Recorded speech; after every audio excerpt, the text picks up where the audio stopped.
Hey guys, before you guys watch the video, I want to guys know we're working on this on the next stream. I stream on Friday through Sunday. If you guys want to check it out, we play art and games on stream. And yeah, enjoy the video. All right, guys, we're covering Diddy's crimes, J-Lo's suspicious involvement. Sean Diddy Combs is currently sitting behind bars as the federal government continues The last thing I heard about J-Lo, ooh, she's in trouble. to collect evidence related to his decades of reprehensible crimes. Racketeering, human trafficking, violent assault, bribery are just a few of the countless offenses Diddy is being investigated for. However, crimes at this scale are typically not a one-man operation, so the feds start to question who could have been involved in, assisting with, or covering up his crimes. Jennifer Lopez has been a point of interest as she was in a relationship with the disgraced music mogul from 1999 to 2001.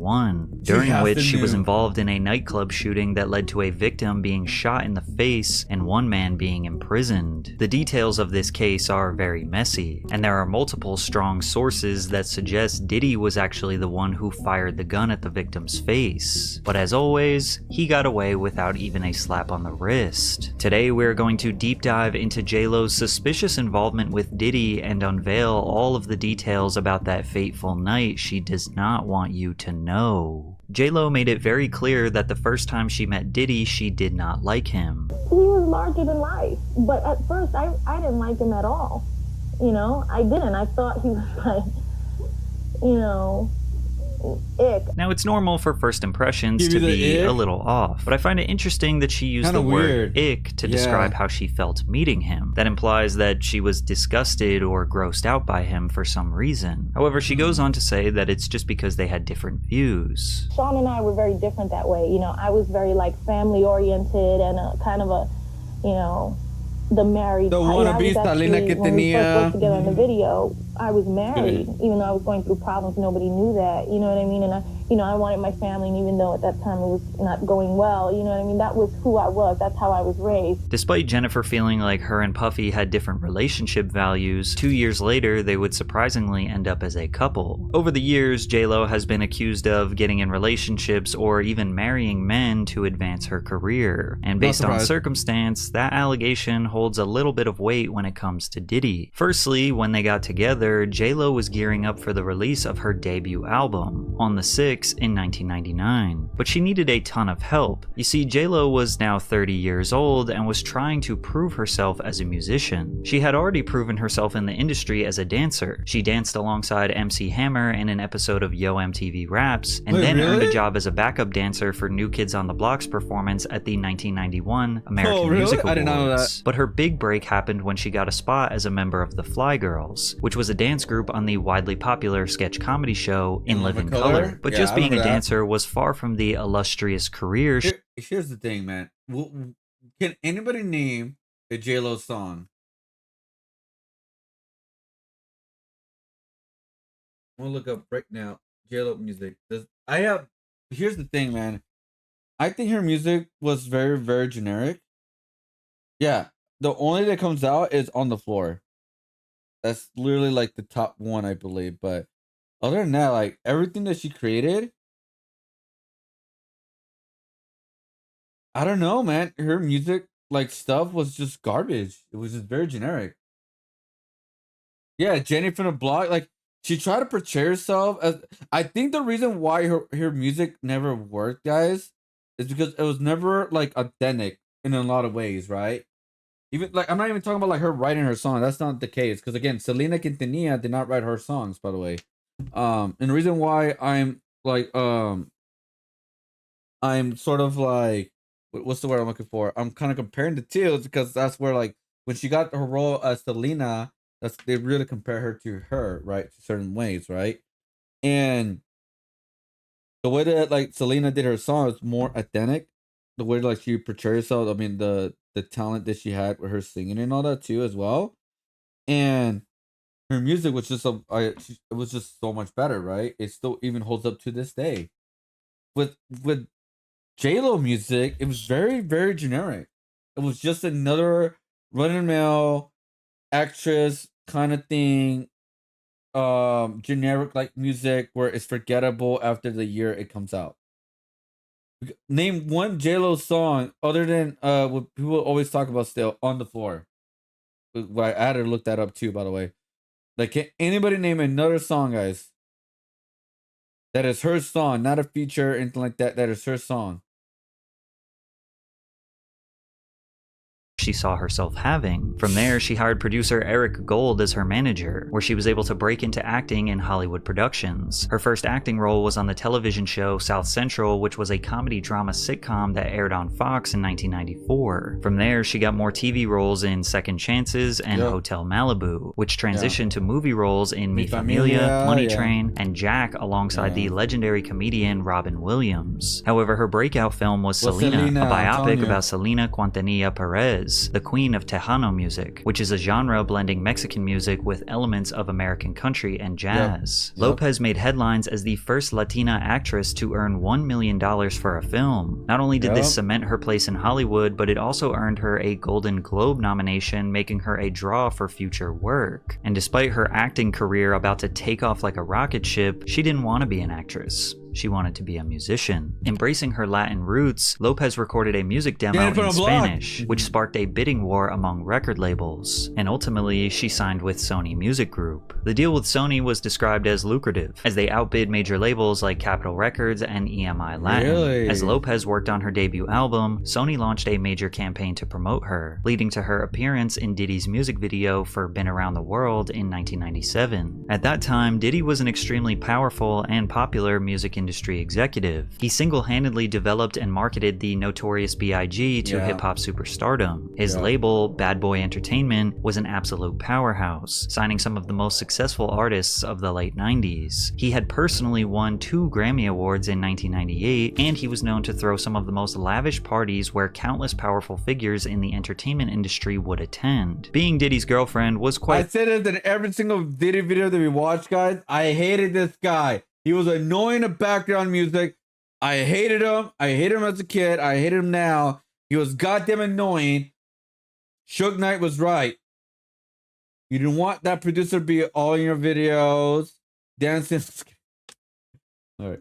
Literally a golden ticket to superstardom, especially in the music industry. It's also convenient that Diddy's label was owned by Epic Records, which was also owned by Sony, the same label that signed Jennifer Lopez. Plus, Diddy was known to introduce and mentor new artists in the industry, such as Mary J. Blige, Usher, and Justin Bieber. And when J-Lo talks about her relationship with Diddy in retrospect, it sounds like she's talking about an old manager rather than an old lover. He was great. It was almost like I was meant to meet him while I was making my first album, because he helped me a lot. He was kind of like a mentor in a way, not mentor, but like guided me. But he had also, a way of communicating that put it very plainly like that. That is so freaking weird, man. It's like that does give me the vibe that she used them, which is, hey, it's all good. I mean, it's the industry, I get it.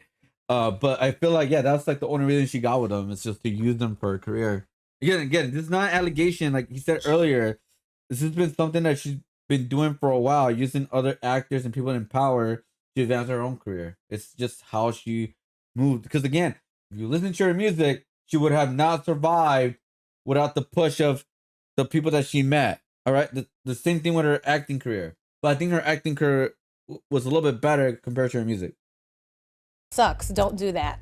Or you need to do this, or you need to do that. Don't forget. And I was smart enough to sponge up the things that were useful. So when you factor in J-Lo getting the ick when she first met Diddy, to then essentially signing to the same label while she's trying to prove herself in the music industry, it makes it seem like this was not love, this was business. And I got some business with you because today's video is sponsored by Aura, and it's a very important time to be talking about them. This year has seen a number of high-profile data breaches, raising serious concerns about personal information security. Dell, 49 million customers. I'm recording, it's the least I could do. Exposed. AT&T, 11.5 million customers impacted over 2 separate breaches. Ticketmaster, over 560 million customer records compromised. But most alarming of all, just a few months ago, National Public Data announced that they had suffered a major breach potentially impacting every American. The incident compromised over 2.9 billion records used for background checks, including critical personal information such as full names, addresses, dates of birth, phone numbers, and most importantly, family social security numbers. Alright, It has been right confirmed up. that members of the hacker group have released this sensitive information online Okay, for I'm gonna read this free. more on If the you bottom. haven't been taking your personal information online seriously, So we're just now's gonna the print the time whole to thing change first. that. You're more vulnerable than ever in today's digital landscape. Thankfully, I feel secure because I use Aura. Aura monitors your personal data, including your social security number, across billions of data points like the dark web and public court records to alert you about potential identity theft. Plus, Aura offers a variety of other features to keep you safe online. I'm not leaving myself and my family vulnerable to data breaches, and if you don't want to either, you can go to aura.com/PatrickCC to try 2 weeks for free. Diddy, who at the time went by Puff Daddy or Puffy, was at the peak of his career, and he had just recently got away with multiple fatal encounters that he was involved in. He somehow was not indicted, arrested, or even a suspect in the murders of Tupac and Biggie. This is surprising because, as we broke down in great detail in my Diddy Files video, all roads as to why the two rappers died seem to lead to him. Also in 1998, he finally settled a case that he had been battling for 7 years. In 1991, he organized a celebrity charity basketball game where a stampede occurred that took the lives of 9 people. 8 families of the deceased.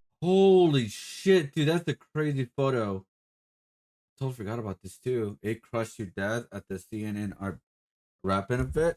This is one of my goddamn fears, man, is to go to crowded places.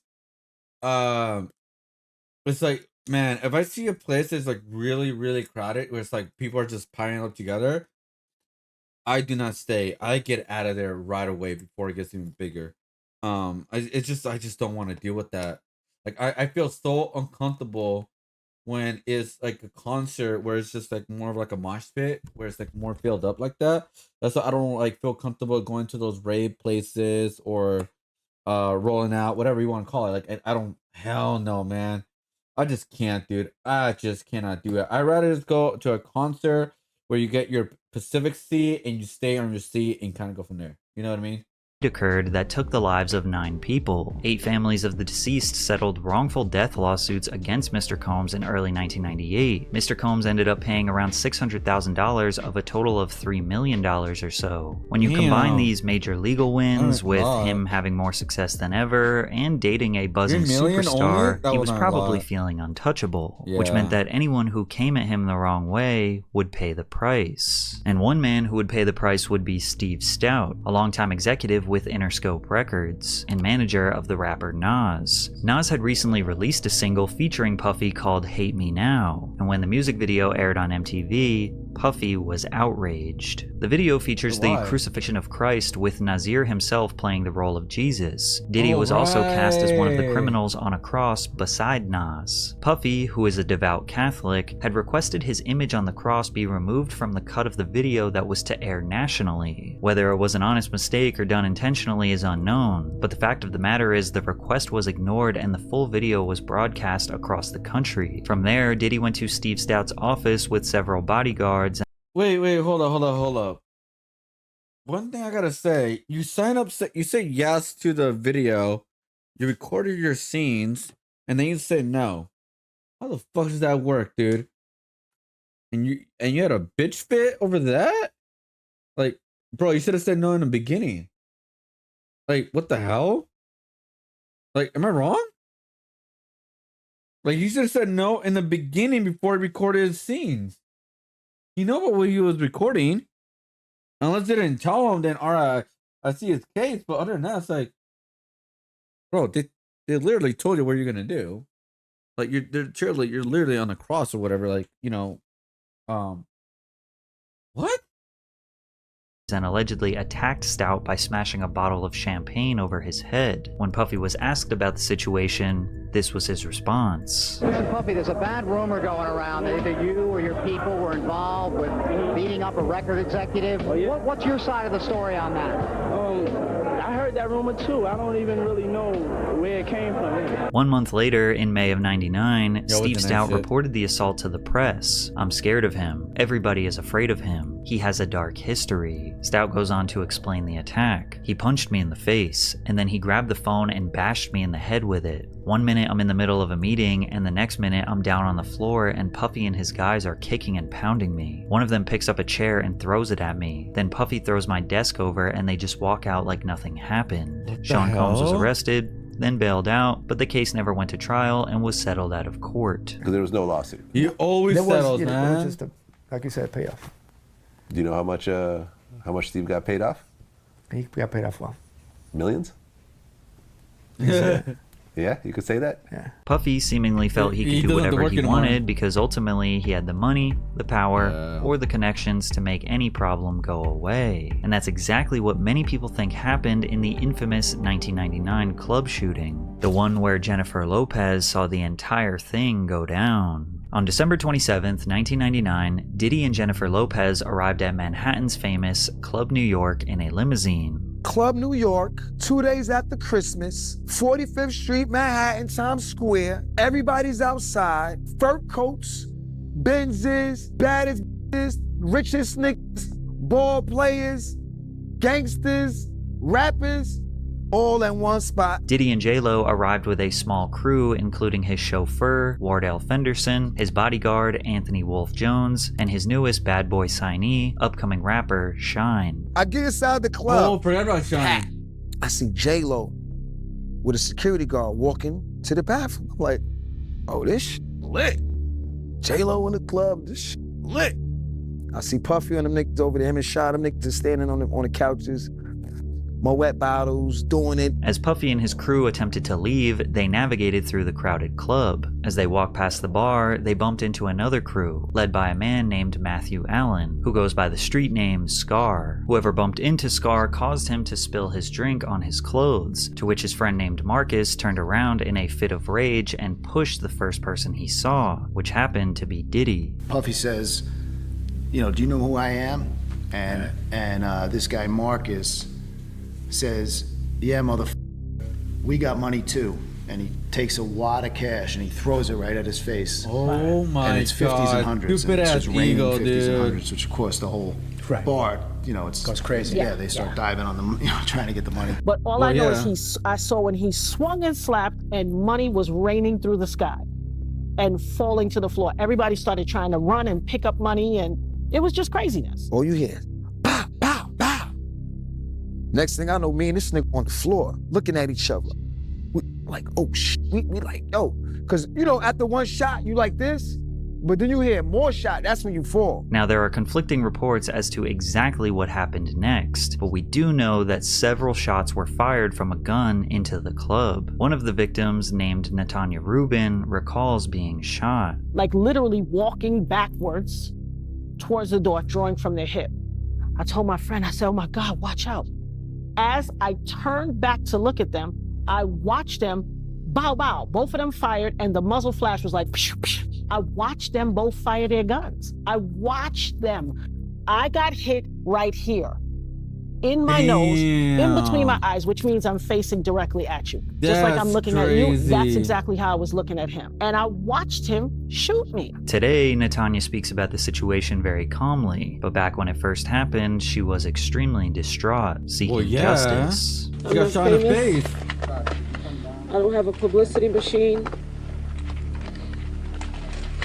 I don't have $1 billion of insurance on my body, or any part of my body for that matter. Does that make me any less valuable?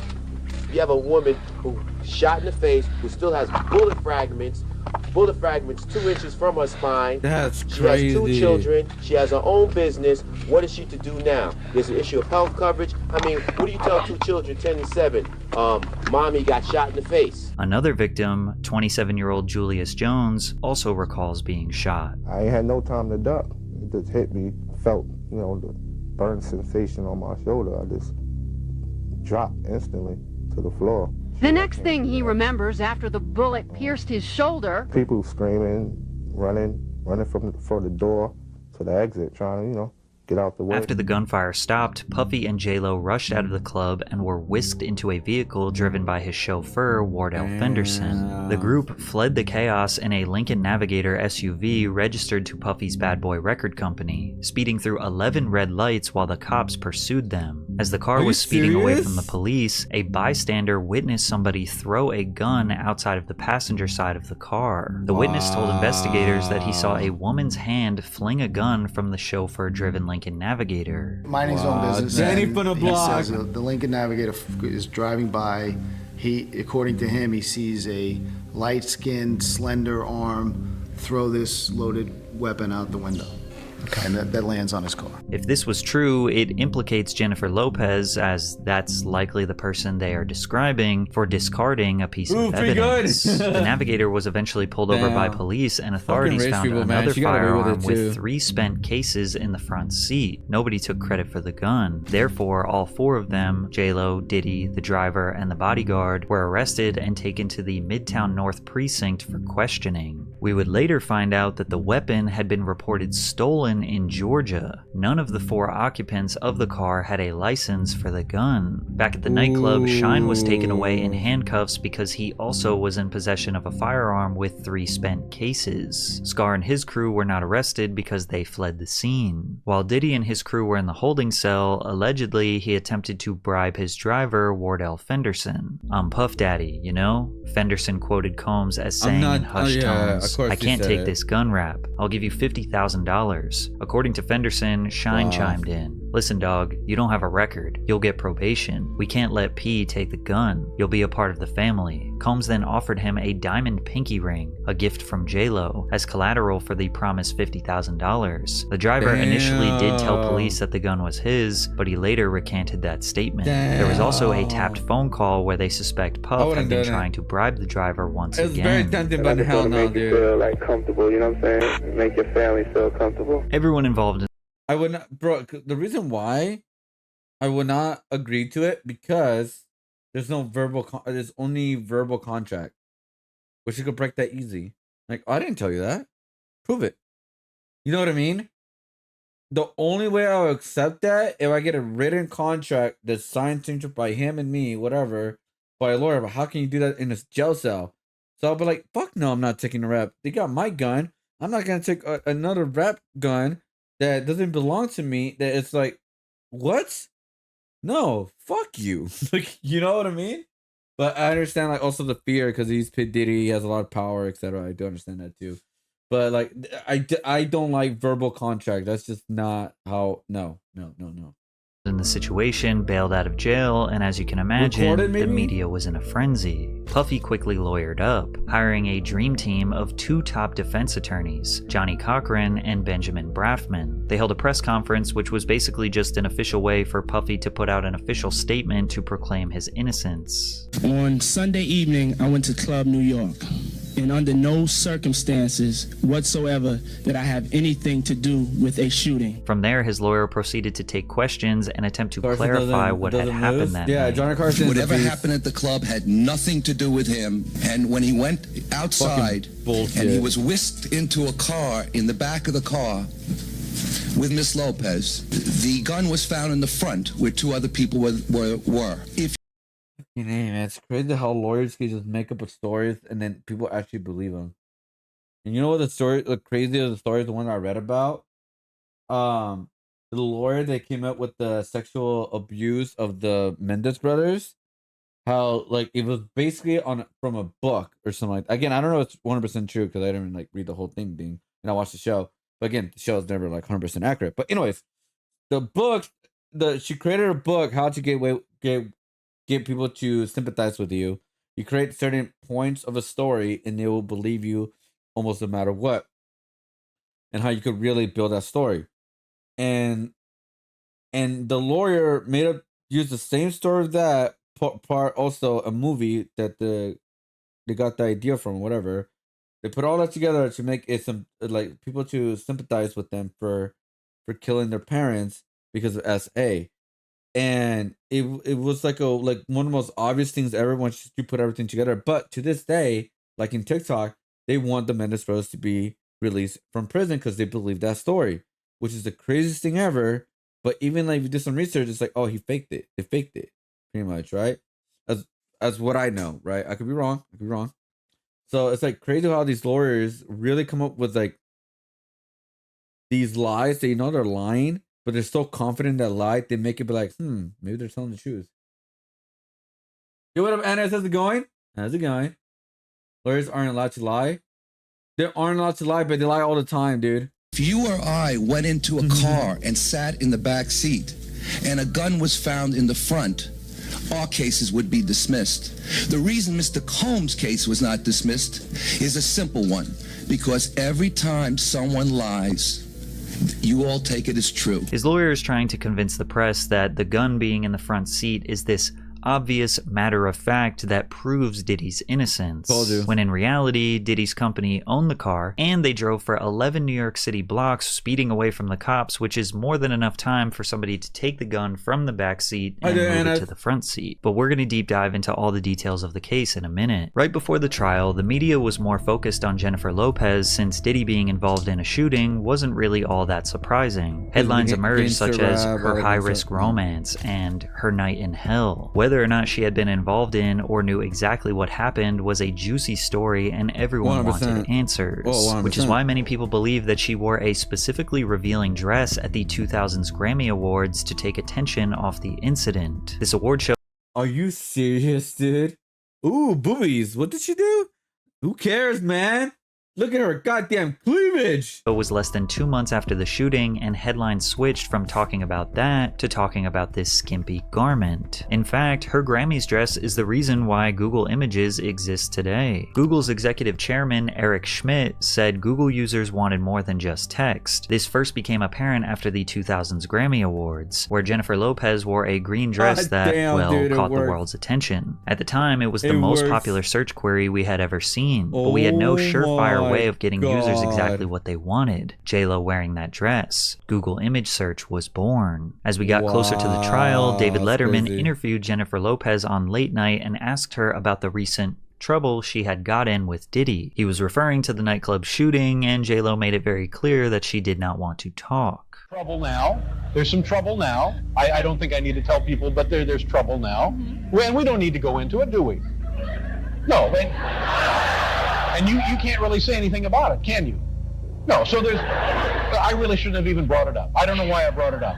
But there is some trouble now. Now, so just has the trouble affected the relationship?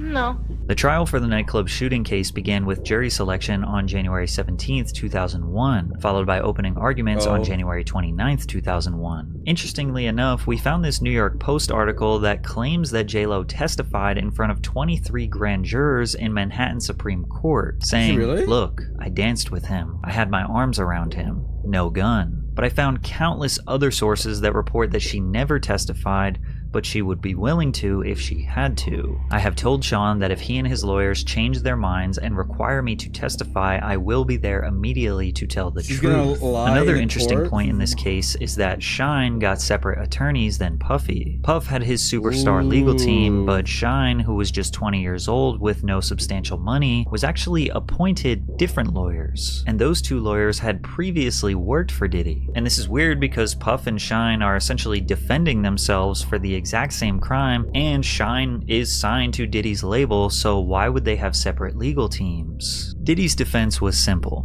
He denied everything. He didn't have a gun, he didn't get into an altercation, he didn't get slapped with a stack of money, he didn't shoot a gun, and he did not try to hide a gun after the fact. Detectives who interviewed 350 people that witnessed the events in the nightclub almost unanimously agree that Diddy and Shine did fire a weapon. The other witnesses that did describe what happened, say that Sean Combs was the one who fired. So crazy, man. Who shot these people along with Shine. Additionally, there were metal detectors that everyone in the club were required to go through, which would mean that the intended targets of the bullets, Scar and his crew, would not have had guns on them. The only people who didn't go through the metal detectors is Puffy and J-Lo. Right.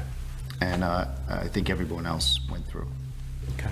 They were the only ones that had guns. Also, if you think about it, if Scar and his crew had guns on them, this situation would have probably been a lot worse because they likely would have started shooting back. But instead, they fled the scene. And speaking of Scar, Conveniently, he was nowhere to be found in the trial, and that's because he was allegedly threatened to disappear. And he said, he goes, look, you know, they were after me, they were trying to, you know, get me to disappear anyway, and they were going to pay me. At one point, he was offered $100,000 to just disappear. This is according to him. They had a meeting set to go get this money. He was going to bring some people with him for his safety, you know, and so he felt fairly comfortable. But he got a call from someone in Puffy's inner circle who he knew from his neighborhood, wherever he knew him, I forget exactly, but who told him, don't go to pick up that money. You will never see it, and that'll be it for you. They're gonna kill you.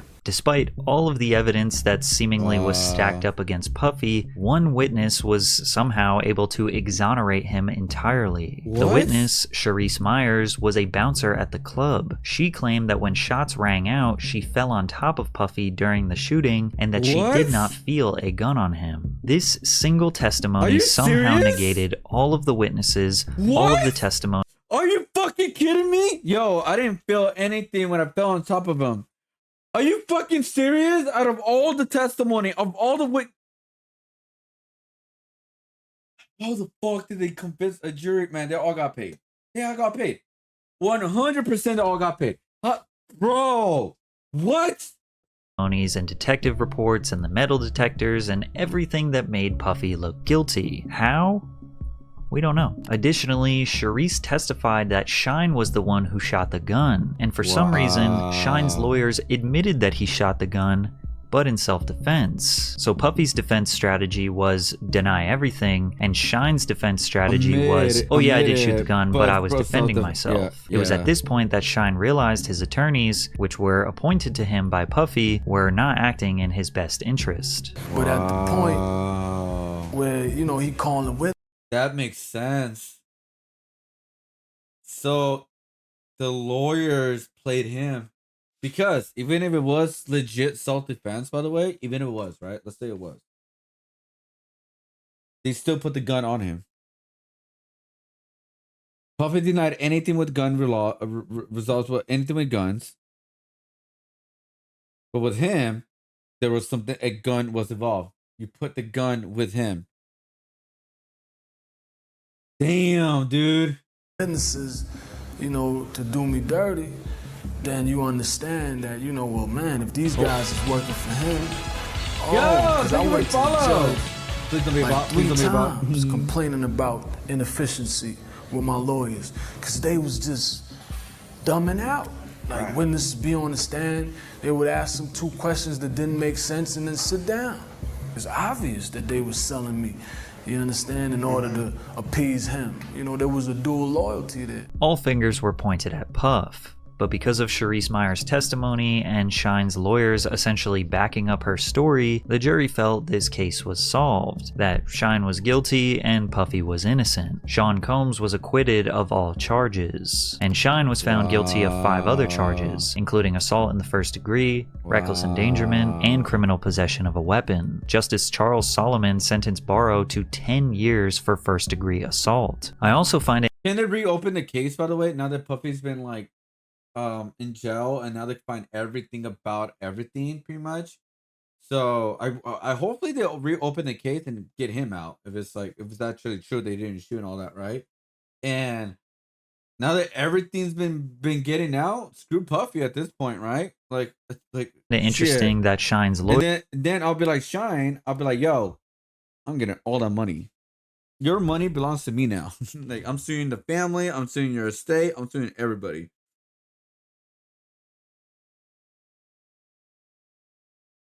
Yo, welcome back, Jennifer. How's it going?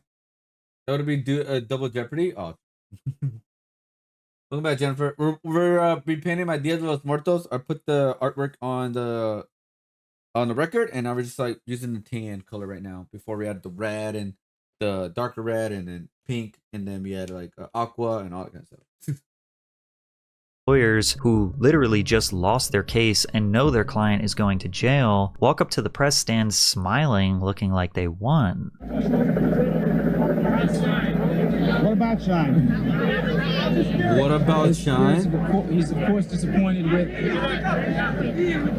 There's just something odd about how What he the says, hell? "What about Shine?" while smiling. It's like, what do you mean, what about Shine? You just lost the case. He's going to jail. Why are you smiling? And then he looks at his partner, and his partner is a lot more serious, and he immediately tucks that smile away and acts very serious. It's almost like he was smiling because the job actually was done the right way. But hey, what do I know? There are theories that Puffy paid the jurors, or maybe he bribed the judge, or he... What do you guys think about Jenny about the block, man? What do you guys think about J-Lo?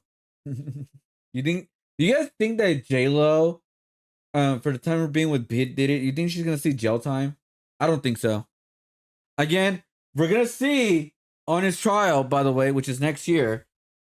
P Diddy's next it's going to trial, by the way. It's going to trial, and so he's in prison. They're not letting him out because he's gonna run. If they let him out, he's gonna run.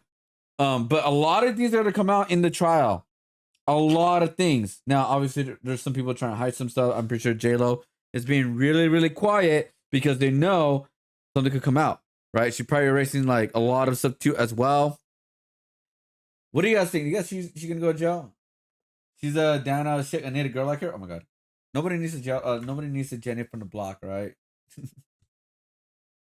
Looks cool for real. Oh, thank you. Yeah, we're gonna change some things, by the way. We're gonna move the eyes a little bit more down, by the way. And then we're gonna update some stuff, like little things to make it the artwork look better. But yeah. But we got our guideline, we got our guideline.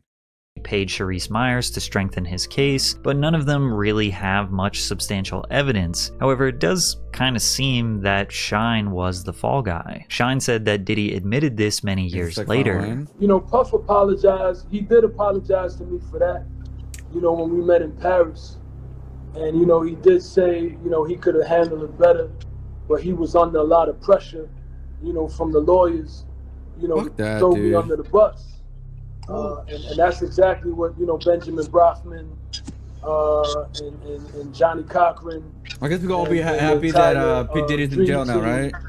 That was their position. But Diddy has always denied that. I did not force anybody or tell anybody to say anything that would damage or hurt Shine's case. I just wouldn't do that. That would not be my intent whatsoever. Now, there is no doubt that Shine did commit a horrible crime. Like, you can't just fire a gun into a club where there's tons of people around. But it really seems like he was not the only one who should have been found guilty. And throughout the years, there was only one person who never shared their side of the story. Jennifer. And that was Jennifer Lopez. Jenny from the J-Lo block. was right there the entire night.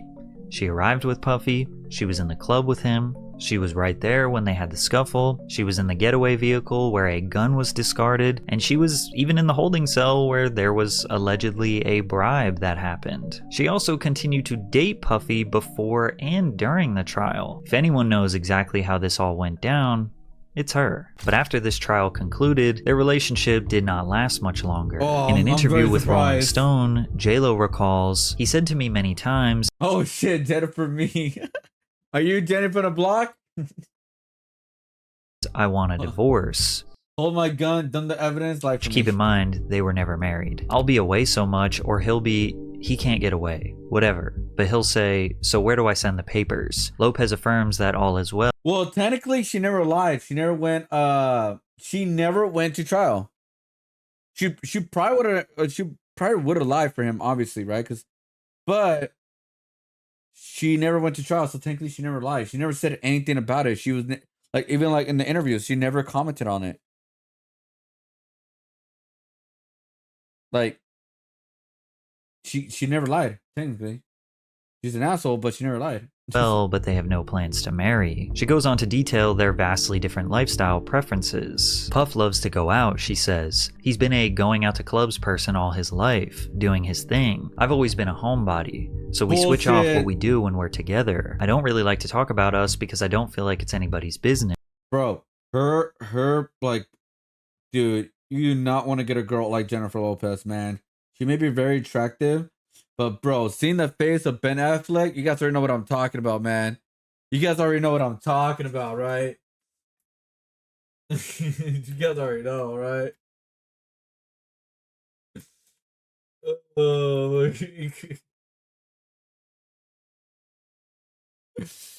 Oh, hold on. Let's see if I can find the video real quick.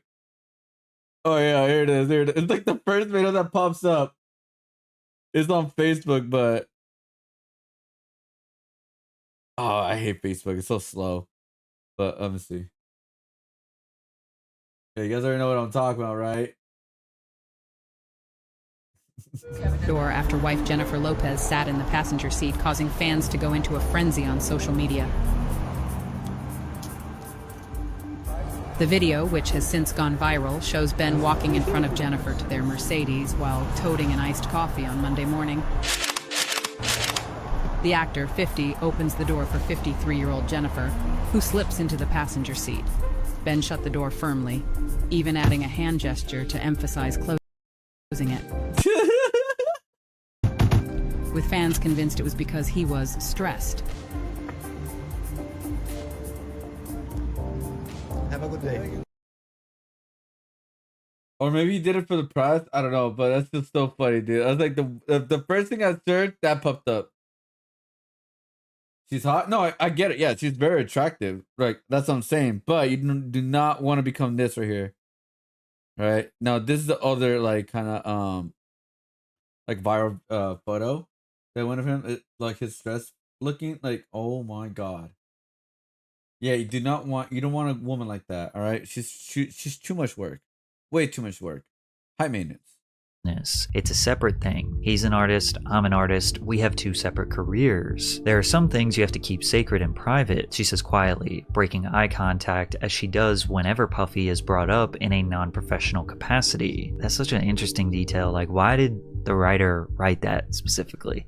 She always breaks eye contact. They knew something. In this business, your soul is so public and open and out there for everybody. There is no privacy. There really isn't. At the end of the day, you really have to fight to keep certain things sacred so that they survive. And sometimes they don't. And that's life. But you try. Most people look at J-Lo's response as completely normal. Even celebrities deserve privacy, and it's not weird to think they don't want to spill out every single detail about their personal lives. However, due to the suspicious acquittal of Diddy in the shooting and the nature of his recent RICO charges, some look at her demand for privacy as a strategic way to separate herself from his sins. Was she actually a homebody? I mean, we do have plenty of photos of her at the Diddy parties, especially some where she appears to be cozied up in the bed with other stars. Damn. Perhaps a prelude to the freak-offs. That I, at that time, was cared very deeply. J-Lo was a for Sean, freaky woman. And he was in those orgies. you know, looks like we just didn't allegedly have the same kind of ideals about life and family and stuff like that, and just wasn't a good relationship for me. It didn't have so much to do with him as it had to do with me at the time. I had to learn to care about myself a little bit more and put up certain boundaries of what I would accept and wouldn't accept, because really he was just being himself. He wasn't doing anything wrong, and he felt like he loved me very much, and I know he did, and I felt like the same way. So if I was unhappy in some way, then I was the one who had to do something. Not him. He was doing everything he wanted to do. Just a few months after the trial, the couple quietly went their separate ways. The relationship only lasted 18 months. But Diddy says almost nothing but positive things about Jennifer. In a 2001 interview, he said that he was still in love with his ex, Kim Porter. I got caught up in the hype a little bit. You know, Jennifer, she's definitely a bad chick, but I was still in love with Kim. You know what I'm saying? So I couldn't marry Jennifer if I was still in love with Kim. A couple years later, J-Lo revealed that their breakup was actually because Puffy had cheated on her. It was the first time I was with someone who wasn't faithful, J-Lo tells Vibe magazine. I was in this relationship with Puff where I was totally crying, crazy, and going nuts. It really took my whole life in a tailspin. I never caught him, but I just knew. What? I'm so shocked that he cheated. I'm so shocked, y'all. He'd say he was going to a club for a couple of hours and then never come back that night. Puffy's longtime bodyguard, Gene Deal, also recalls a time where he cheated on J-Lo immediately after she threw him a massive party for his birthday. Then we came back, what's his name? Slam had set it up because Jennifer went upstairs. And Puff said, yo, Gene, watch the door. Don't let nobody come through the door. And I wanted to say it was Korean, but I'm not sure it was her. And while Jennifer was upstairs, he was down there getting a fellatio from her. Did she ever find out? She know now. Now, this is not as popular of a theory because it's not that sexy, but there is a chance that Diddy was an entirely different person towards J-Lo. If you watch my Diddy Files video, then you know that when it comes to his personal relationships, he's quite literally a monster. I mean, there's video of him beating his girlfriend. But if we speculate that his relationship with J-Lo was just a business transaction, then maybe he treated her better than his other partners. When you was around Diddy, did you ever see him put his hands on Jennifer Lopez? Well, he didn't do any violence to Mrs. J-Lo. That's why I didn't see any violence. It's a different breed, bruh. He wasn't gonna risk himself like that. And plus, a lot of people didn't like him. J-Lo mother didn't like him. Benny Medina didn't like him. If he would have ever touched Miss Lopez in any kind of aggressive way, she would have said something. Man, listen to me. The whole Bronx would have been on Puff. It's a different class. He knew that she was an actress. She was a singer. He did put her on a Yeah, like she did have power. I guess she was more exposed, and I hate to say it like this because again, it doesn't matter. Like it's still a piece of shit, especially what it did with that other singer. But with her, she was what at that time was she an 8-star celebrity at the time, right? With like acting and music and all that. But I'm not mistaken. I could be mistaken. I think she was because again, that was after Selena.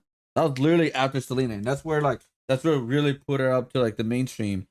So yeah, I can see what because again, I was like, oh yeah, this is way like she's way too much in the spotlight. If I do anything to her, I'm fucked. You know what I mean? Pedestal, but he still was seeing Kim. So I don't think that she had those experiences. People only do what you let them do. If he would have did that to her, he would only had one time. You see, when he ran out the club and left her after that shooting at Shine, she ain't want to be with them no more. It seems like J-Lo has a great deal of deniability as far as her involvement and or knowledge of Diddy's crimes. He could have been a totally different person towards her, or he was cheating on her, which we can assume would mean that he was constantly lying to her. Or maybe the relationship was strictly business and it was all fake, so they didn't even know each other that well. Or all of the above. Those who still look at J-Lo suspiciously believe that she knew about his sins and purposely turned a blind eye since he was helping her music career immensely, or that she was actually involved in the cover-up of the nightclub shooting, or at the very least, she knows the real story and the reason she is not speaking out against him today is because she is also guilty. I mean, this clip of her basically wishing death on Diddy is very telling. You look in the ocean, you see two people floating. Oh, shit. You can only pull up one because that's how much room you have on your raft. You look in the ocean, you see Ben Affleck. Oh my god. And you see Diddy. I love all those motherfuckers now. I also find this clip of J-Lo's mom in 2015 very interesting. I was telling you that I could always see you getting back with Puffy in a little way. I remember you saying yes. that. Yes. Or in my mind.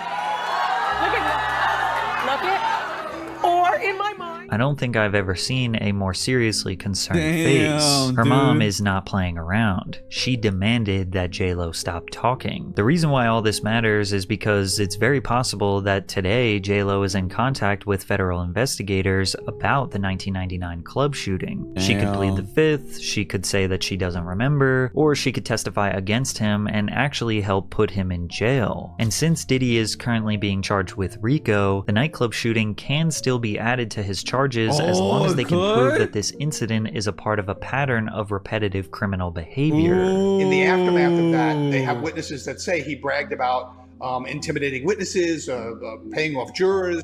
Certainly when you have that kind of stuff, if you go back and you find that juror that was paid off, or jurors, multiple, that may have been paid off, certainly that gives you the impetus to kind of come forward and refresh those charges on a federal. I mean, if it comes too serious, if I was her, I would have to come forward at that point, right? If it's like a way that I can, if there's a way I can get out of this without saying anything, obviously you do that, right?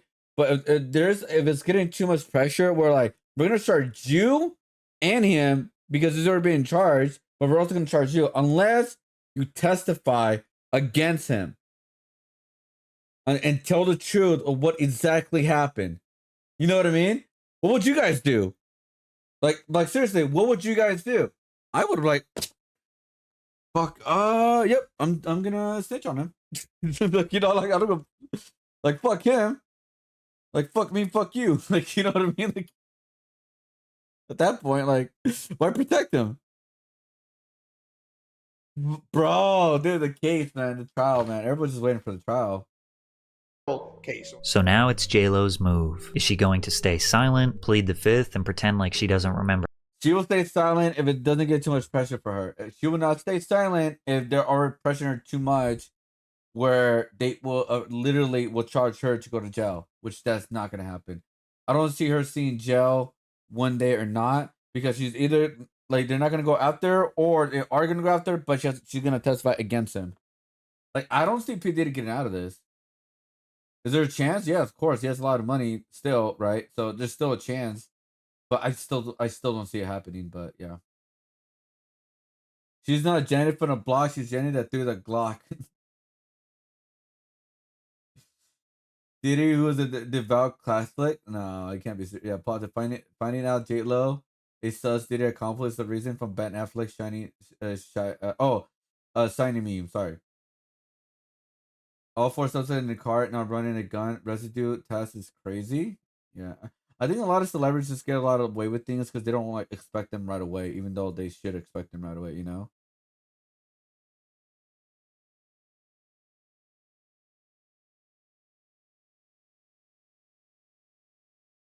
But yeah, I mean, we'll see what's gonna happen with Jenny from the block, y'all.